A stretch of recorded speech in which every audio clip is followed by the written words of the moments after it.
The Art of Quiet Success. Chapter 1. The Man Who Walked in Silence. In the bustling city of Eldoria, where ambition was loud and success was measured by recognition, lived a man named Adrian Cole. Unlike his peers, Adrian was not one to boast about his achievements. He never sought validation, nor did he chase after applause. Instead, he worked in silence, believing that true success didn't need to be announced. It simply spoke for itself. Adrian had always been different. As a child, he spent hours reading, observing, and understanding the world rather than competing for attention. He wasn't the loudest in the classroom, nor the most popular, but he was the one who worked quietly, improving himself day by day. When he joined Aegis Technologies, a renowned but highly competitive firm, Adrian noticed a pattern. People were obsessed with recognition. Employees exaggerated their achievements, fought for promotions, and constantly sought validation from their superiors. It was an environment where the loudest often got ahead, but Adrian remained undisturbed. He focused on his work, perfecting his craft without announcing his progress. Chapter 2. The Whisper of Excellence.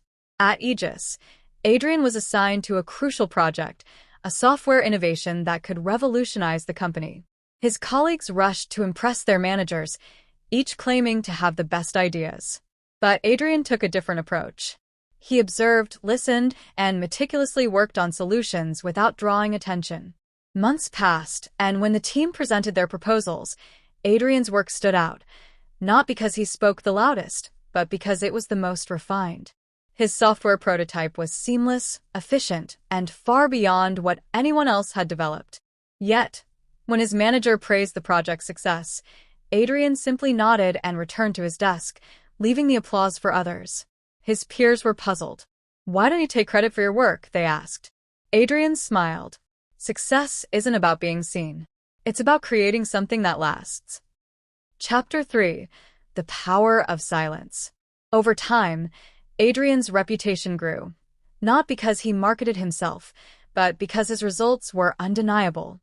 Leaders at Aegis began to notice his work, even though he never sought their attention. His quiet diligence started setting new standards in the company. One day, the CEO, Evelyn Carter, invited Adrian for a private conversation. "I've been observing you," she said. "You don't clamor for promotions, yet your work speaks volumes. Why do you choose this path?" Adrian's answer was simple. "Excellence doesn't need a microphone. I believe in letting results tell the story."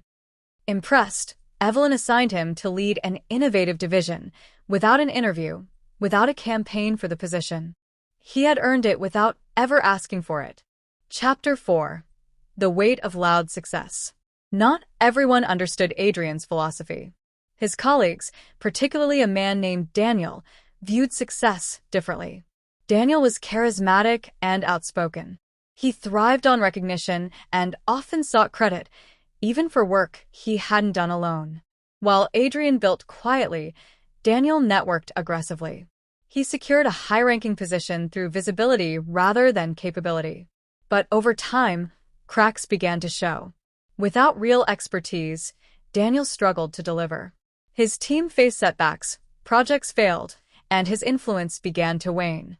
One day, during a critical meeting, Daniel found himself unable to answer technical questions about a project he claimed to have led.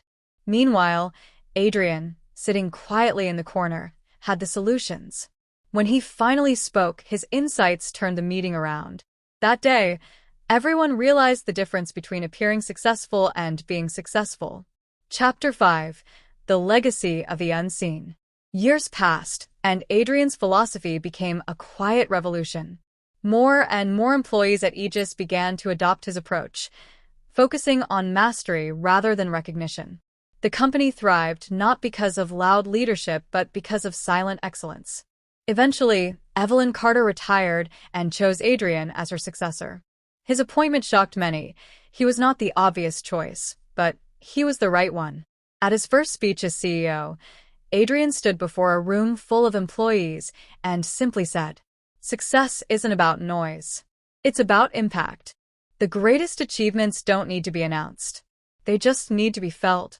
And with that, he returned to his work, proving once again that true success is quiet, steady, and undeniable. This is the essence of the art of quiet success: mastery over noise, depth over display, and lasting impact over fleeting recognition.